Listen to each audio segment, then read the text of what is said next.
Jesus Christ. Merry Christmas, you filthy animals, and welcome back to a brand new episode of the Two Blues podcast. Another live match reaction as Chelsea have played the first game on Christmas Eve in 30 years and managed to fucking lose to fucking Wolves. Oh my God. Chelsea, hang your heads in shame. There should be that team bus on the way home should be absolutely silent. That was not up to par, not up to expectations, not up to standards. Another lackluster performance today, and we are going to go through it right away. Another live match reaction hosted, as always, by myself. Guys, make sure to like, make sure to comment, make sure to subscribe to the channel as well. Make sure to follow at Two Blues Podcast on the Instagram, on the TikTok as well. All of the socials. We get active, you know how we do, and we will be doing a full match reaction later on with myself and my co-host Charms. But for now, we're going to get into another loss, another defeat. It is so demoralizing watching this Chelsea team at the moment. It is just the same patterns over and over again. The lack of creativity, the lack of ruthlessness, the lack of clinical finishing, the lack of ability to put the ball in the back of the net, even when we do get into good chances, which are very few and far in between, don't get me wrong. Even when we do get into those sort of situations, it's techie, bro. It's techie. I don't understand how this Chelsea side, with this much talent, with this much money invested in it, can suffer so heavily and can be so problematic and can struggle so much. And we'll get into it more a little bit later. But my main player and focus of frustration today is Raheem Sterling.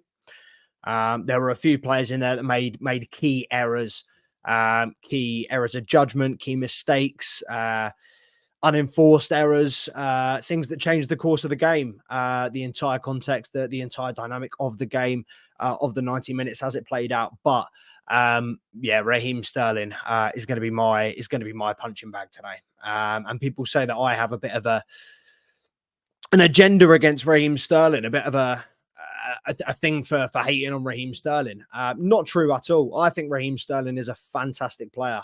When we bought him, I thought it was a fantastic buy, 50 million for a player of that experience, that many achievements, that many accomplishments. I thought Raheem Sterling was going to be that guy, was going to be the senior figure that we needed in this Chelsea side. Couldn't believe that Manchester City were letting Raheem Sterling and Jesus go in one summer.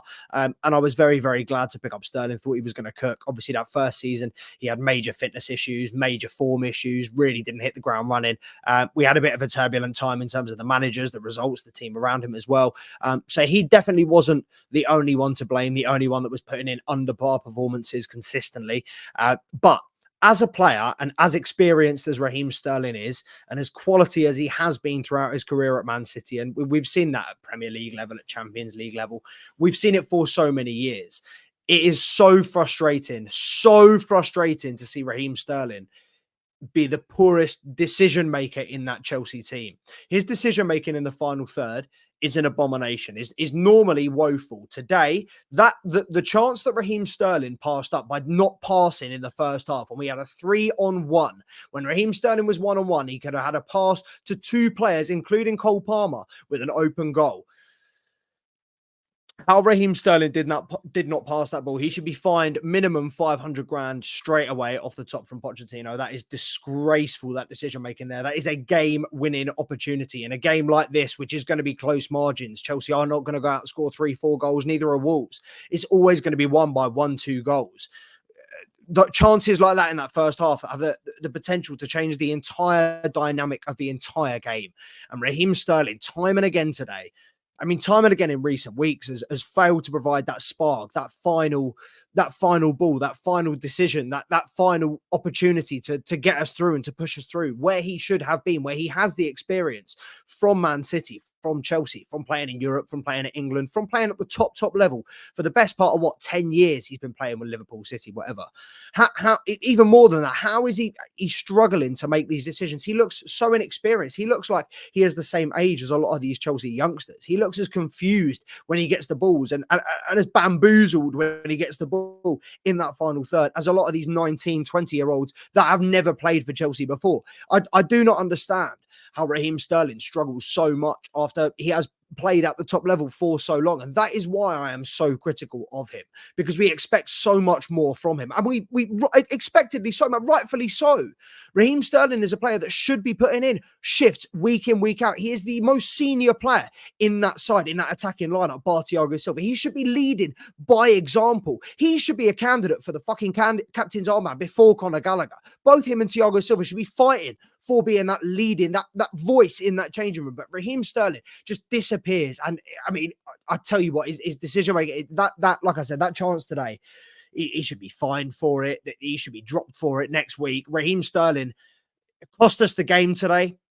His diving, his attitude is absolutely horrible. He's consistently throwing himself on the floor. There was no decision today. I mean, Wolves have been ridiculously unlucky with VAR going against them today. Not everything went for them, but everything went right. They didn't get one decision that went against them, and rightfully so. Raheem Sterling was throwing himself to the floor left, right, and centre, and I hate to see that from anyone, but from an experienced player, I mean, surely just hone that out your game. Lead by example. Show these players what they should be doing instead of throwing yourself to the floor trying to win fouls. Get the ball into the box. You know, when he did that, the first time he actually did that, and Nkunku got in the end of it and scored. He makes major contributions in this Chelsea team, and that is the most frustrating thing to me, because there are people that will stand by Raheem Sterling and will sit here and say, look, he's got this many goals, this many assists in a team that doesn't provide that much. He provided the majority of the bright points in Chelsea's attack again today. Fair enough. I can concede that, but at the same time, I'm not going to let that fly when the mistakes he's making, when the decisions he's making that are costing us goals, costing us major points, costing us results against big teams in huge games that we should be absolutely battering opposition. We should be head and shoulders above Wolves. We should have been 2-3-0 above Wolves at half-time. John Obi Mikel's podcast, Jose Mourinho went on it recently and spoke about how if we were playing at Stamford Bridge and we weren't 2-0 up at half-time, he would go in and tear the fucking dressing room a new one. He would go in and rip that shit up, bro, because that was the expectation of Chelsea at that time, in those days. The expectation at Chelsea was that you were going to absolutely batter your opponent from minute 1 to minute 45. And if you weren't winning by half-time, you were going to get torn a new one by the manager in the dressing room, and then you were going to go out in that second half and finish the fucking job. You were going to demolish them. You were going to be ruthless, clinical, and you just do not see that from that Chelsea side. And I do think a lot of it comes down to a lack of leadership. There were so many times today where people weren't pressing, where the ball didn't go. There were situations, comical situations, where the ball didn't go out. People weren't playing to the whistle. Disasi was just standing there letting Wolves players get away with anything. There were so many lapses of concentration today, and Thiago Silva, I caught him, on the TV screaming at players a few times, calling for people to be culpable for their mistakes, and rightly so.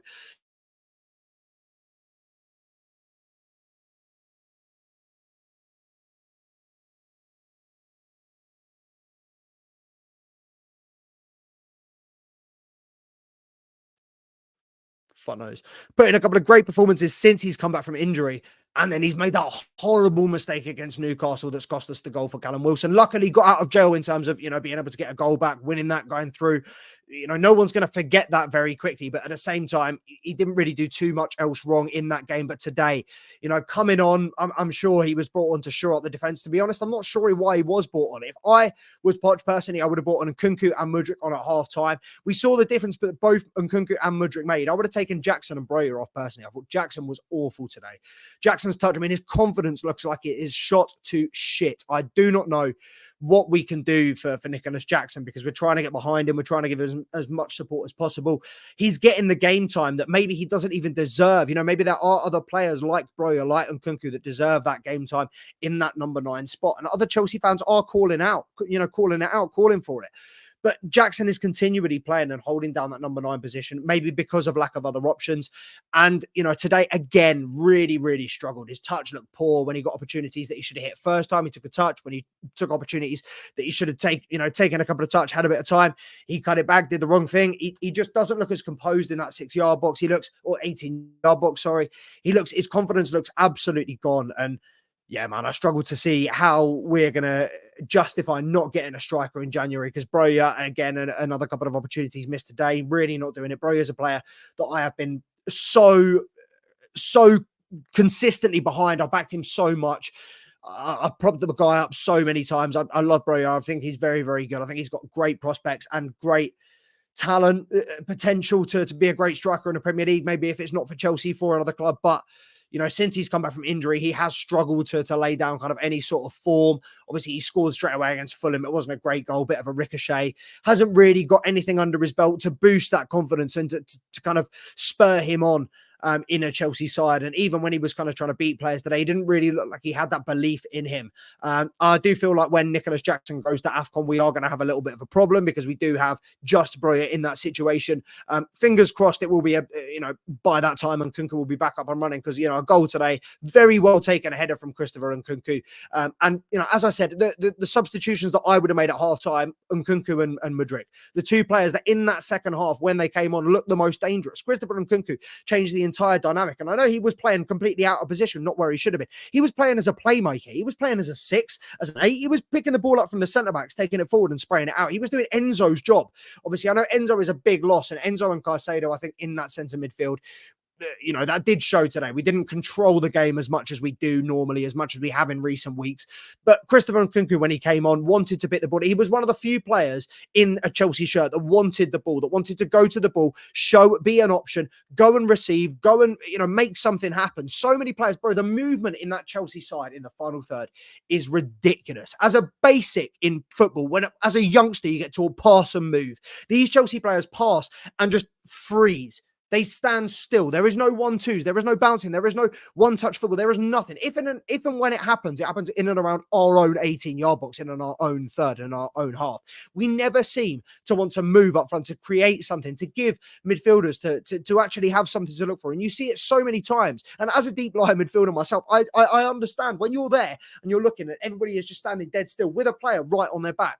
I understand why players like Cole Palmer, they're throwing their hands up thinking, where is the move? Someone's got to make a run. Someone's got to go here for me. Someone has got to show for me, whether it is into feet, whether it is over the top.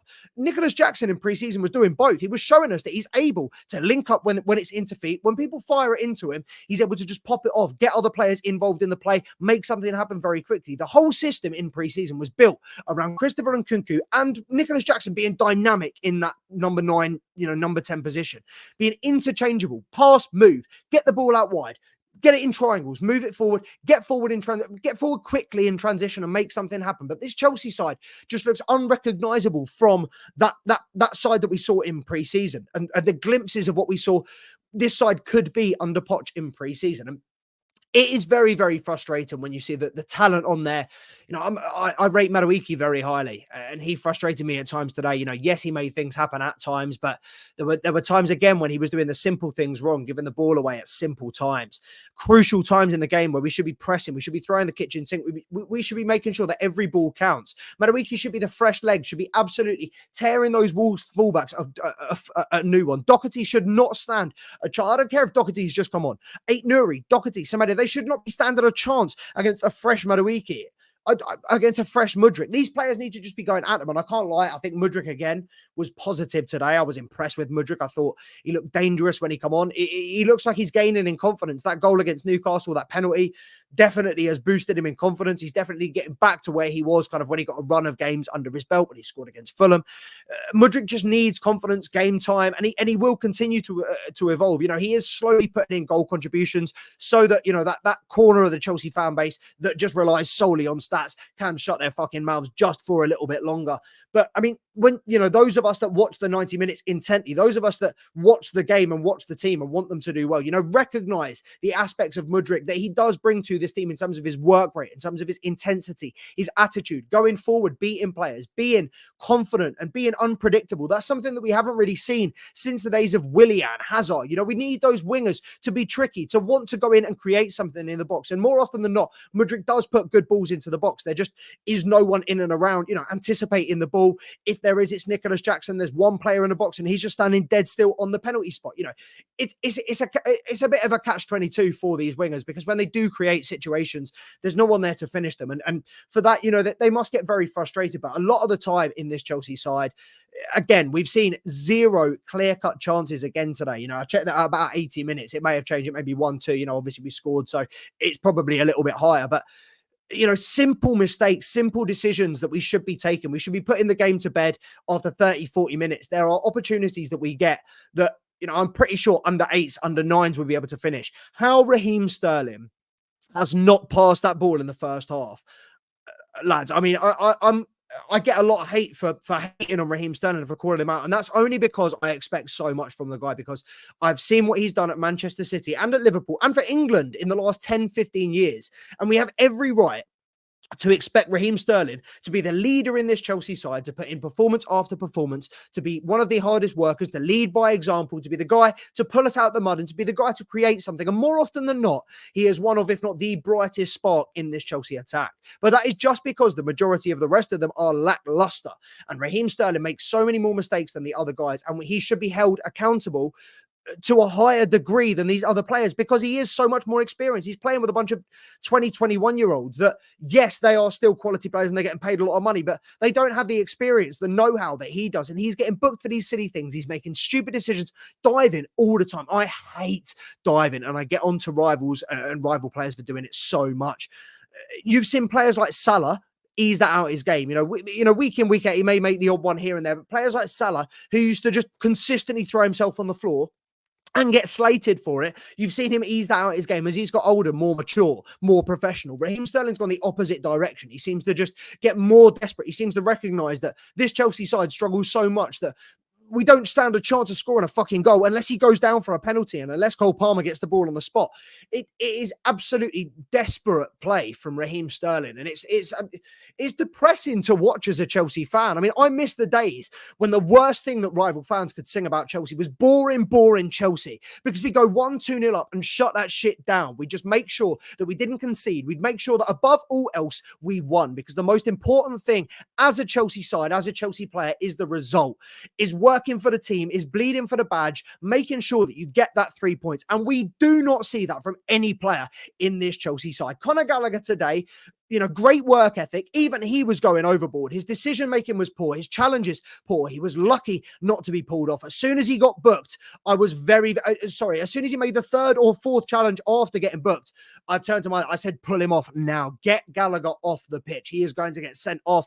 He is too reckless. He just does not have that degree of control in him. He is not mature enough. And that is the problem with so many of these Chelsea players. They just do not know what to do. And as soon as we concede, it is panic stations. It is everybody looking to each other. What do we do? Who do I pass it to? I don't want the ball. It is very much, and Jose Mourinho said as well in his podcast with John Obi McCowan, if you haven't watched it, I highly recommend going and watching it, because it's fantastic seeing Jose Mourinho interact with John Obi McCowan, what he has to say, the insights he has to give about his management techniques, tactics, and what he did during his time at Chelsea. But he said he couldn't be the manager of Chelsea now and do what he did when he was manager of Chelsea before, in terms of going in, bollocking the players at halftime, going in, absolutely berating the players. He said the players at Chelsea right now don't have the ego, don't have the mentality, don't have the strength of those Chelsea players 10, 15 years ago. If Jose Mourinho went into the dressing room now and did what he did 10, 15 years ago, the players would fucking cry. I guarantee you 5 of them in the second half wouldn't even turn up. We'd be playing 6 aside. But Jose Mourinho said himself, if I did to these players now what I did to the players 10 years ago, if I said to them, and if I acted the way I did 10 years ago, they would go out in the second half. They would not want the ball. 10, 15 years ago, when I did that, every single player wanted to get on the ball, wanted to make something happen, wanted to die for the team, wanted to be the guy that I looked to and wanted to be the one to turn that around. And every single player in that Chelsea side was a born leader, a natural leader. And I know it's a very different situation when you have a team of experienced individuals at both club and country, both international and domestic level. But at the same time, these Chelsea players have so much talent. There is enough talent in this Chelsea side to be putting in way more, to be giving us way more than we did today. This performance, so lackluster in so many aspects. We just struggle to show any sign of urgency when we need a goal. There is no sign of a kitchen sink. Against Newcastle last week was the last time, or the first time, that I've really seen this Chelsea side throw any semblance of a kitchen sink. And that was a fucking struggle. That was like the last Atlas ball, bro. We were struggling to get that up. But I mean, today was pretty diabolical. There was no real intent from start to finish from Chelsea to get the job done. As soon as Nkunku came on, every single Chelsea player was looking to him. Yes, he was looking to get the ball, which is fantastic. And he was putting himself in that situation. But every single Chelsea player was just giving him the ball. No Chelsea player wanted to touch it, wanted to be the responsible, wanted to be the guy to make something happen. And it kills me to see players like Nicholas Jackson being given these opportunities after fans like me, fans like ourselves, ourselves. We have these platforms. We back Nicholas Jackson so publicly, and we say, look, give the guy an opportunity. He's human. He's coming to a new league. This is the third game in professional football. He scored 8 goals. Give him some slack, whatever. But today, he's got to be doing so much more than what he is doing. It is so poor. Nicholas Jackson the performance is not there. The work rate, everything is just not there. It's not what it used to be, not what it was 5-10 games ago. And I'm running out of excuses for a lot of these Chelsea players, a lot of this Chelsea team. I really would have liked to see, Lavia come on for Gallagher today. Lavia, sure up.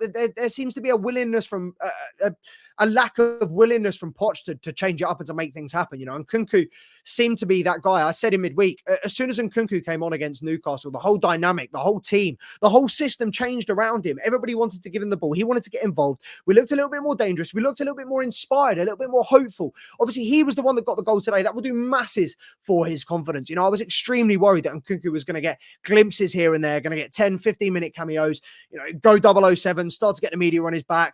And that would be that, it would start to crumble. He wasn't going to live up to the expectation. There's still a long way to go. We've seen players like Lukaku come in, be excellent, score in their first couple of games, and then just go downhill straight away. So we're not going to, get too carried away, particularly when we have lost and he hasn't really, inspired a comeback, whatever it is. But Nkunku's done nothing wrong today. I'm really, really glad. He got an excellent header, excellent goal. Really, really happy for him. And he is going to play a massive part in this Chelsea side. But I've seen people saying this week, if we win, with Lavia back, with Chukwuemeka back, with Nkunku back, this is title, this is top 5 charge this season. Come on, man. Look at the players ahead of us, the teams ahead of us. Nobody is as inconsistent as us right now. Not even Man United are as inconsistent or as poor or as predictable as us right now. At least they have players that can change the game, that can actually go out and do something. I mean, Christopher Nkunku is the only one, and he's barely getting cameos. Even players like Cole Palmer are starting to struggle with this Chelsea side because nothing to do with him, nothing to do with a lack of talent from Cole Palmer and lack of work ethic from him, but he's just getting frustrated with the lack of fuck all around him. He's working with no tool. And I say, Paul Carpenter blames his tools. But Cole Palmer's got nothing to work with. There is no movement in that final third for Chelsea. It is absolutely stagnant. And I do feel for some of these Chelsea players, for players like Enzo Fernandez, Cole Palmer, when they're trying to do the most and trying to come deep, get the ball and pick a pass. Christopher Nkunku today was trying to be that guy. But there is always only ever kind of 1-2 players in this Chelsea side that really kind of want to turn it around and really seem like they want to get a result. And I struggle, man. This Chelsea side is a far cry from the Chelsea side that I've grown up with, that, Jose Mourinho coached 10 years ago. Even when we've done absolutely terribly, when we've had, a poor season in the league and finished 7th, we've had a great European campaign or something to fall back on. As funny as it is and as great it is that we're getting a cup run and that we might win the cup, or, we're going to at least get to the final with Liverpool. Realistically, if we finish mid-table again and we win the EFL Cup, silverware, and it'll be funny and it'll be great for memes that we've won a trophy before Arteta, Poch won a trophy before Arteta. But will it really be enough if we finish mid-table again? Would you be happy as a Chelsea fan? Let me know in the comments, guys. There's 50 people watching. Let me know. Would you be happy as a Chelsea fan if we finished mid-table again, but we got a trophy, we got EFL Cup or FA Cup? Because I personally wouldn't. I'd be happier than I was, obviously, if we wouldn't win a trophy. But that wouldn't be enough for me for another mid-table season. I mean, it needs to be at least European silverware to justify that. But while we got a few people on, we're going to jump in the comments. While we got a few people on, make sure to like, guys. Make sure to comment, get involved in the comments. What did you think of the match? And also, make sure to subscribe, guys. We're nearly at 1,000 subscribers. My maths is correct. The amount of people watching, if you all subscribe and you're not already, we should make it to 1,000 subscribers. So guys, make sure to get us to 1,000 subscribers. I want to do giveaways ASAP, man. I want to do football shirts, signed football memorabilia. Make sure to subscribe to the channel. It's free. It takes 5 seconds. And yeah, we're going to be giving away shit, man. You will make it back in bread, I promise you. But let's get involved in the comments. Onto the ball. Oh dear, not a very Merry Christmas for the Two Blues. Well, we'll get Charms's thoughts later. We're going to be doing a full match reaction at 8 o'clock. So, yeah, obviously jump in if you can for a full extended match reaction there.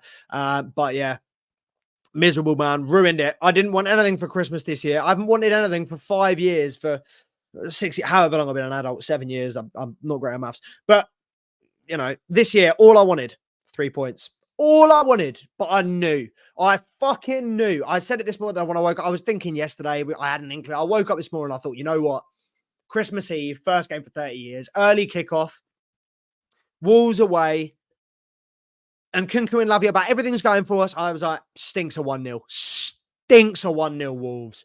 And I saw a couple of people on Twitter that were agreeing with me saying they thought it was going to be 1-2-0 Wolves. And I mean, I did have a bad gut feeling about today. But I mean, watching the team, seeing the team lineup, I was gassed to see Nkunku, to see Lavia back on the bench, as well as Nkunku, of course. I thought there was enough in this Chelsea team. I was surprised to see Broja and Jackson starting as a 2. But, I thought there was enough in this Chelsea team to get the job done.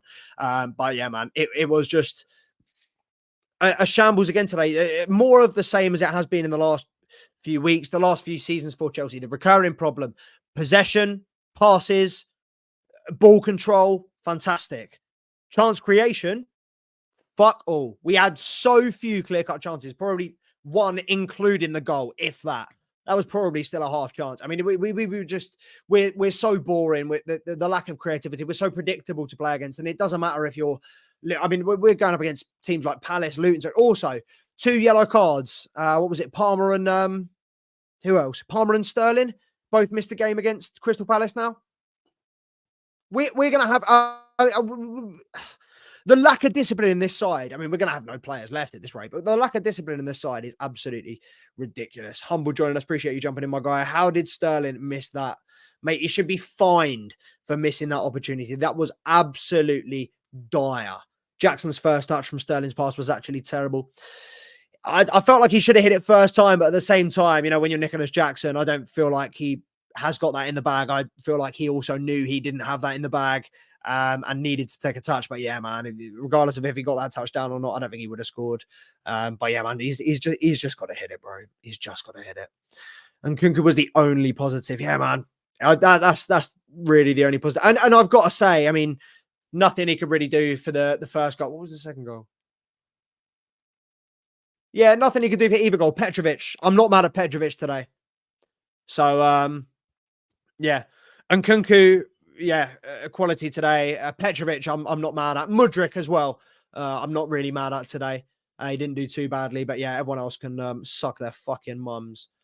Lemon, we are shit and we know it. A City shit. A City shit. Interesting. I thought they were quite good. You just won against Fluminense, no? Lemon is Charms. I'm going to go absolutely. Lemon, make sure you're here. 8 p.m. Charms is back in London town, boys.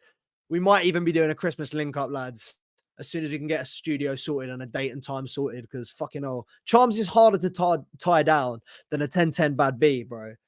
If you knew how difficult Charms was to fucking tie down, I can't believe his missus has got a fucking ring on his finger. This brother is, bro, if I was a fucking 10-10 cattle rancher, I still wouldn't be able to tie this brother down, Fucking all over the shop, man. But my guy is back in London town.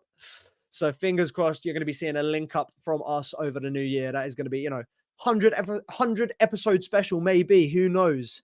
We'll see, man. We'll see. But yeah, Lemon, make sure you're here. 8 p.m. tonight. Full match reaction. But yeah, an Nkunku goal. Let's focus on the positive. Yeah, I mean, it's hard to focus on the positives, bro. It's very, very hard to focus on the positive, particularly when there are so many negatives, particularly when we are, languishing, bro. This is not a good time. I thought last year was going to be the worst time to be a Chelsea fan. We're now equal with Wolves, equal with Bournemouth, having played one game more.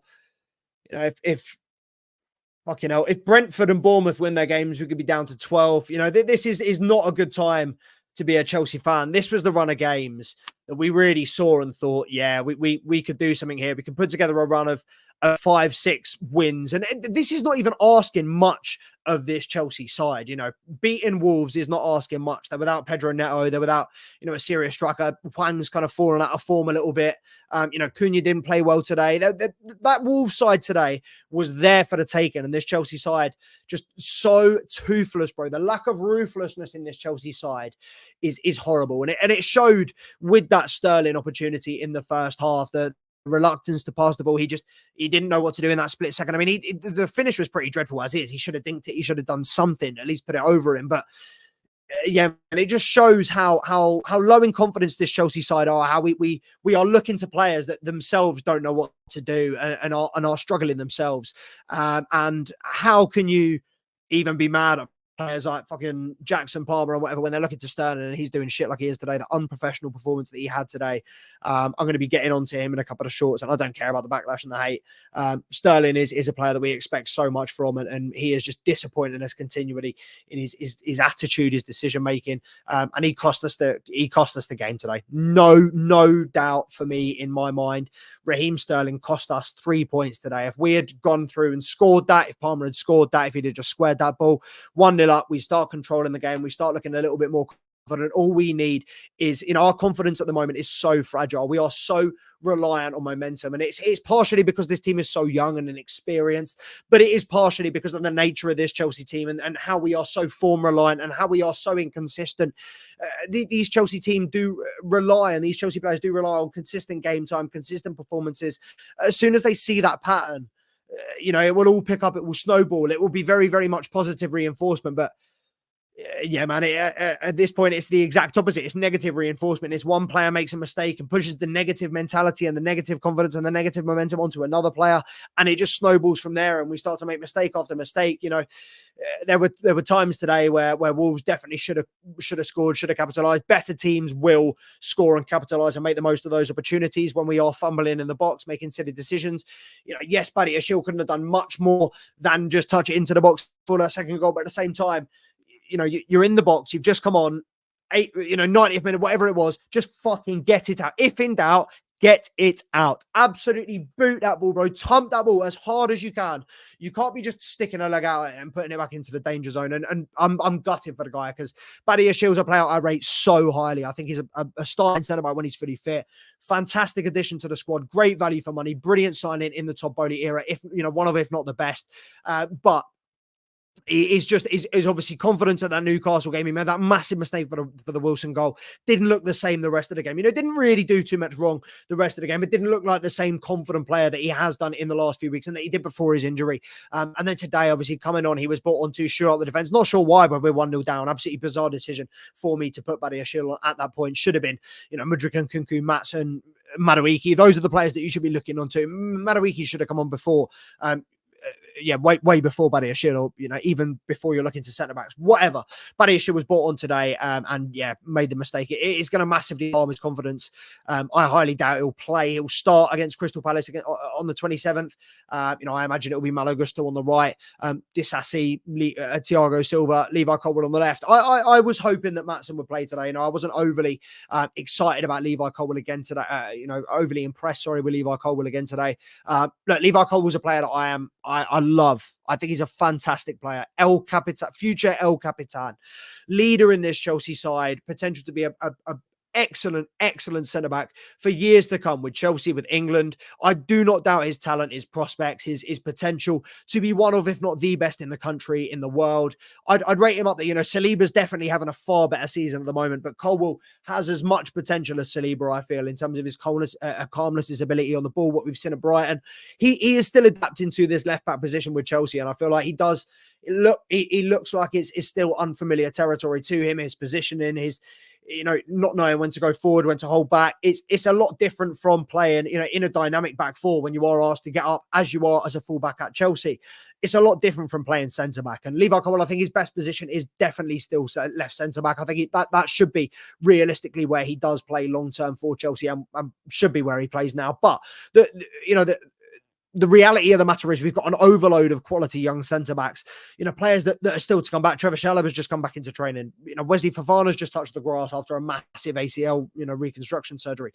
There's so many quality players, quality centre-backs in this Chelsea team. And until Thiago Silva is freed up and phased out of this Chelsea squad, it looks increasingly likely he's not going to sign a contract extension, won't be with the squad at the end of the year or with next year. So we're going to need someone to step up and be a leader in that centre-back. And Levi Colwill, I feel, definitely has the potential and the quality. But at the moment, he's being moulded into our first choice left back in the absence of Ben Chilwell and Marc Cucurella. We obviously have Ian Maatsen, primed, fit, ready. He's been pretty much the most consistent bench warmer in this team this season. In terms of injuries, I can't think of one that he's got.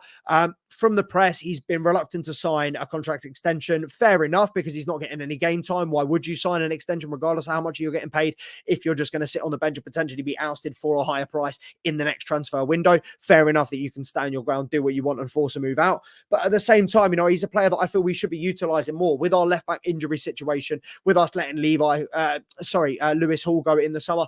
Ian Maatsen's a player that we've stood by, we've kept in the squad, turned down bids in the summer, or he's turned down bids. He's proved that he wants to play for this squad, wants to make an impression. Why not give him an opportunity in his natural position as a left back? We've seen him play fantastically for Coventry and Burnley. At Coventry was probably the closest that I watched him because my friend supports Coventry. Obviously, I knew Ian Maatsen. It was kind of a happy marriage. I was very excited to see how he turned out. And he balled out, bro. He was absolutely fantastic, both going forward and defensively. Coventry weren't great at that time. He was probably one of, if not their standout player that season. And then he went to Burnley. Under Vincent Kompany, I know they pissed the championship. He was a major part of that, both defensively and going forward. He was very, very fluid, playing an attacking fullback. I felt like he was primed to come into this Poch management, this Poch situation, and play as an attacking left wing back, get the job done, get opportunity, get balls in the box. But we haven't seen Poch change it up that much in cup competitions, even in league competition, but even with injuries to Kukurea, Chilwell, we haven't had major left backs in the squad. We've got Maatsen primed and ready, but still we're using him as a substitute in attacking positions, and it really doesn't make sense to me. Maybe Poch, really doesn't see his defensive capabilities, his defensive abilities. It's tough. If I was Ian Maatsen, I don't blame him for kind of wanting to move out and for maybe pushing himself out. I feel like he is a little bit, getting a little bit hard done by, same as Madueke, although, again, didn't have the impact today that I hoped he would, and that I've kind of been calling for, and that my public support justifies. But Maatsen, Levi Cole will continue to play at left back. Got caught out a few times today, and I do feel like, he's not the slowest, but I feel like as a fullback these days, it's a different game than it was 10, 15 years ago. And you need to be absolutely rapid to be a fullback just to deal with these wingers. These wingers are rapid. And if they knock the ball past you and sprint, no matter how you could be the best centre-back or the best fullback in the world, the best defender in the world. If you cannot match the pace of Salah, Mudryk, Saka, Martinelli, if you cannot match the pace of these wingers, there is no point, because they will just knock the ball past you and breeze past you in this Premier League. There is too much space and they are too fast to be able to have a player with that speed like Disasi at fullback. That does not work for me at right back.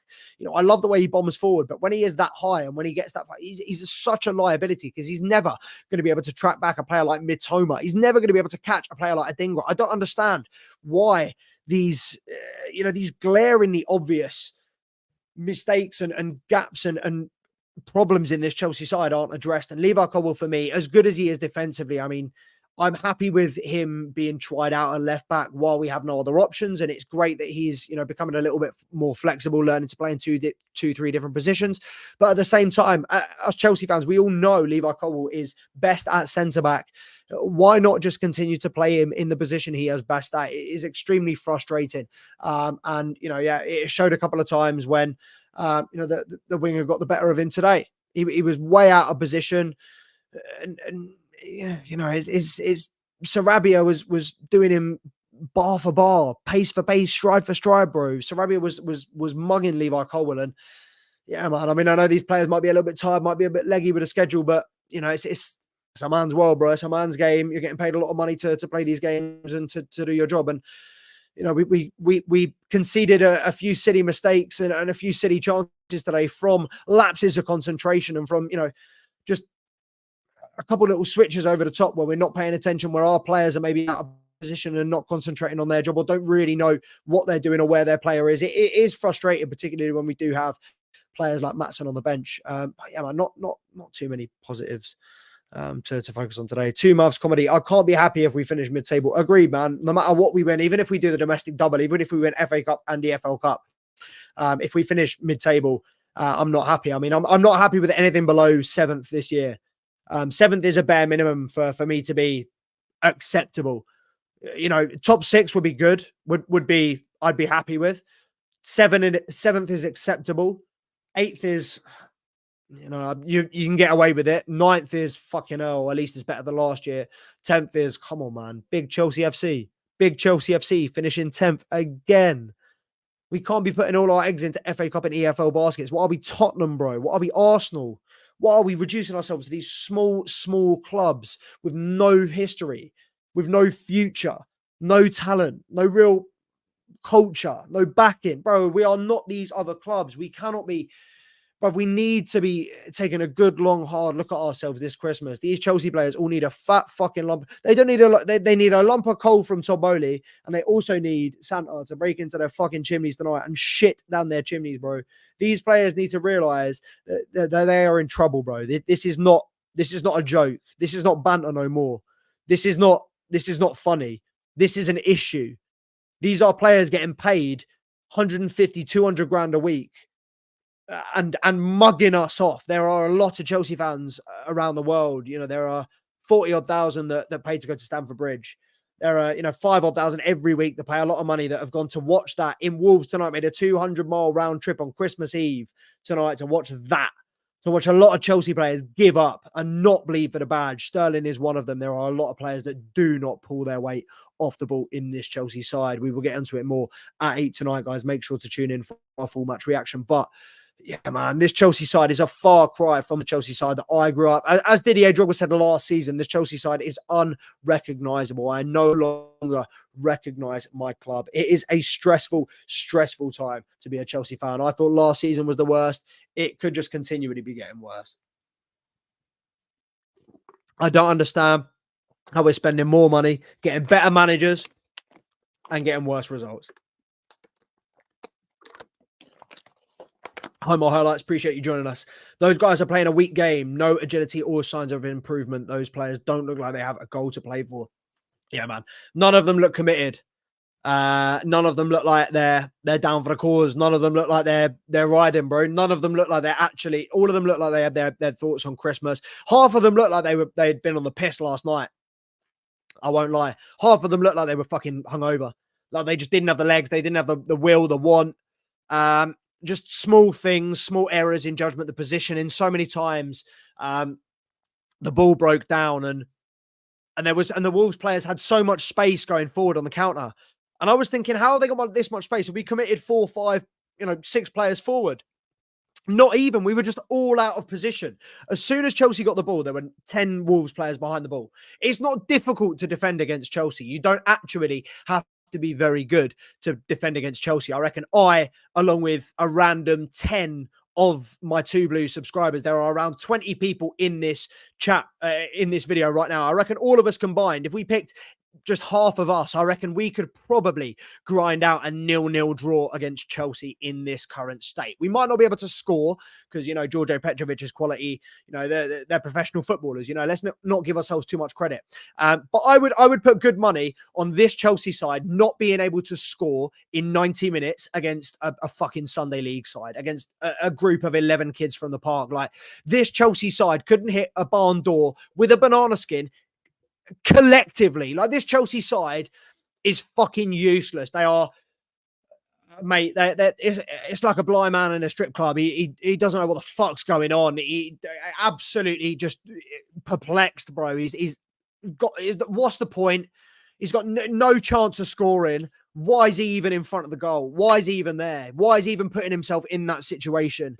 This Chelsea side is the fact that these men are professional footballers and they'll go home tonight and cash their paychecks for 200 grand, have a lovely Christmas, in their 2 minute in their mansions with their Bentleys and their Mercs. But bro, it does my fucking head in that this is the same team that I've grown up supporting and loving, and there were always, and these players now, they have their PR teams to come out and put out their public apologies and to come out and say, sorry guys, enjoy your Christmas, better next week. Not good enough, bro. You have 90 minutes every week to make a worldwide fan base happy. You know the impact that you have because these players get so much abuse on social media. They know how many people, I mean, imagine the percentage of comments and likes that they get on their social media. They know how many people follow them. They know how many people are watching them closely and are just waiting for them to trip up. These players are not, they're waiting for people to, they're just playing the victim. This is a victim society in football these days. It is never their fault. They can never be held accountable. I'm fully up for, there is no excuse for, no condemning verbal, abusing, racism, whatever it is. If it crosses the line, it crosses the line, not harming it. But these players can't be dropping performances like that and then having the audacity to pop on social media and not be expecting every single Chelsea fan in the world to be like, the fuck are you doing, mate? Do your fucking job properly before jumping on social media. And a lot of these Chelsea players need to have a good long look at themselves over Christmas. And yeah, man, hopefully a few of them get a big fucking lump of coal as well from Todd Boehly. I mean, the last rumours that I saw last week regarding Roman Abramovich and his funds that he's very, I mean, there are rumours that he might be removed from the list of people that are facing EU sanctions. So, if he is removed off that list, if he is, put back into the EU good books, I reckon we get a petition going to get Roman Abramovich to buy the club back for the price that he sold it at, because, where is that money? The UK government seems to have locked that away, and no one's received it. But the UK government haven't told us where it is. But Roman Abramovich, I reckon, let's start a petition to get Roman Abramovich to buy this club back, because Todd Boehly is ruining our club. And fucking hell, man, he cannot be allowed another transfer window to sell all of these academy graduates for profit, buy some more fucking 17-year-olds that he's caught in a net from the favelas. He's just a glorified paedophile with money. I mean, I wouldn't be, surprised to see Todd Boehly on the Epstein flight log list. He's just a dodgy guy. And I really don't want to see him in control of another transfer window, particularly with this public nonsense this week of Poch continually coming out, backing Conor Gallagher, and reports still suggesting that Chelsea have no intention of holding Conor Gallagher, and if someone bids the right amount, that we will sell him. This disparity between ownership and management is ridiculous, bro. It cannot go on. I haven't seen it, I don't think, in my lifetime as a Chelsea fan, to this extent. No manager was ever this unhappy under Roman Abramovich, because they got what they wanted in terms of the signings and the money. And if they didn't make it happen, it was their fault. It was on their back. Pochettino has no one to blame but himself. He's been given the players. He understood the project he was coming into. He had time to come into the project. He had the opportunity, should he have wanted it. And I believe he should have jumped in at the end of last season and at least had a few games to work with the players, see what he was working with, and have them lay down a marker for the team that they wanted to be next year. But instead, we got Lampard in for players to go on another clean slate, to prove to Lampard, who was going to leave in 10 weeks. Everyone knew when Lampard came in, why are we playing for this guy? He's not going to pass. Pochettino's not going to listen to this guy that failed at the club previously. They're not going to have anything good to say about. We don't need to prove anything to Lampard. And Frank's gone on podcasts and said he could tell that the players weren't there. He could tell the attitudes weren't there, and he could tell that was what a lot of the players thought. And fair enough, bro. Why would you play for a boss that you've got 10 games left, and then it's going to be clean slate again? The new boss is going to come in, right? New opportunities, new whatever. That whole Chelsea team was going down. It was a rotten egg last season, a fucking carton of rotten eggs last season. But Pochettino had the opportunity to come in, make an early imprint in this Chelsea side in terms of the mentality, the situation, whether we had Nkunku, whether we had our signings or what. He could have given our team a little bit of identity for us to then go out and say, look, these are, this is our identity. These are where the holes are. This is what we need to go do. We didn't do that until the second half of pre-season, and all then it's too late. And we're seeing the repercussions of that now. We went live with a couple of Spurs fans very early on in the season, and they told us that we need to give Pochettino time.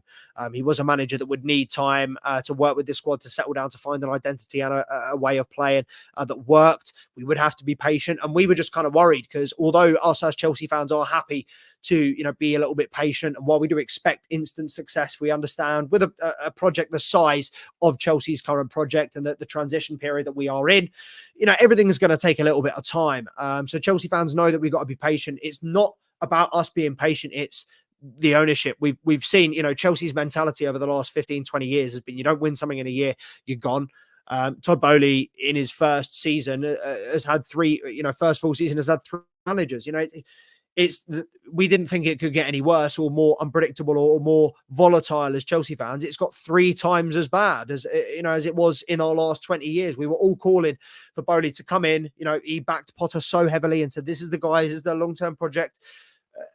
12 months later, we're thinking, fuck me, we're on our 4th manager in a year under Todd Boehly. And it just kind of shows that he still doesn't really know what he's doing, and whether he has a long-term plan or not in the Premier League.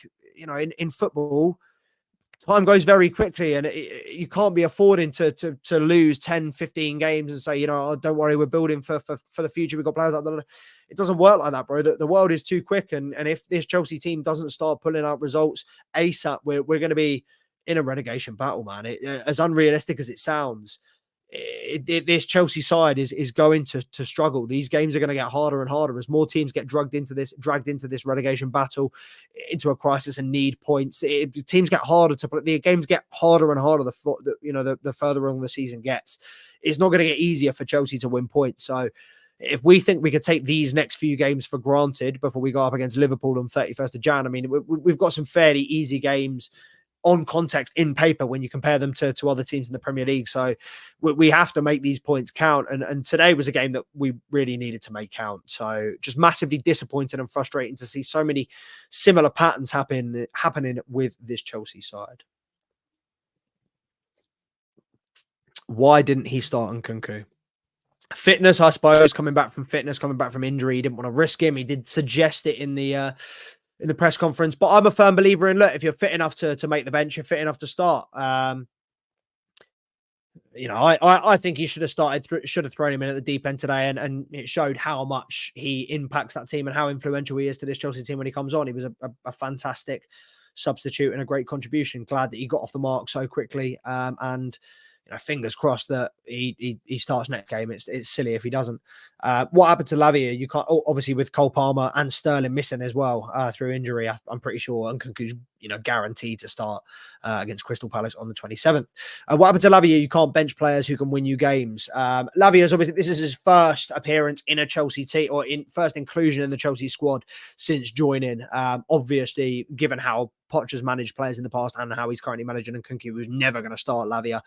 I did think he should have come on the second half, to be honest. And same mentality. I said if he's fit enough to be on the bench, he's fit enough to play and come on. You wouldn't have put him on the bench if he wasn't available or wasn't able to come on if needed. And I did feel like Conor Gallagher was walking a tightrope at the end. I felt like Lavia might have been able to come on, but in terms of being more of a goal threat, I don't think he brings that attacking impetus. So he would have been more of a controlling substitution to kind of slow it down and let us see out the game if we were in a winning position. But I was hopeful that we were going to see him at some point today. I do think Lavia is quality, and hopefully we do see him against Palace. Obviously, don't know what happened to Caicedo. I'm going to check now if Pochettino said anything post game about Caicedo. We knew Enzo had a hernia. That's why he hasn't played. But Caicedo, I'm not sure. Christopher Nkunku has registered 32 minutes of game time and has already scored more league goals, 1, than Rasmus Højlund, 0, in 945 minutes of action. Good stat for Chelsea. We can laugh about very few things at the moment, but Nkunku scoring after 32 minutes is very good because it means our players just continue to beat the 007 allegations. It was normally by the skin of our teeth. Mudryk beat it by the skin of his teeth. Jackson beat it pretty comfortably. Nkunku's fucking smashed it. I don't know why. I mean, if we're not going to go for a striker with the news of Osimhen being, 130, 140 million release clause, I don't see why we don't. If there's no other, I don't really want to overpay and pay 80, 90 million for, any striker from another league. There's no one outside of England other than Osimhen that I'd really kind of be confident bringing in. Yes, you got Santiago Jimenez. I don't want to say his name. The geezer from Sporting that played for Coventry.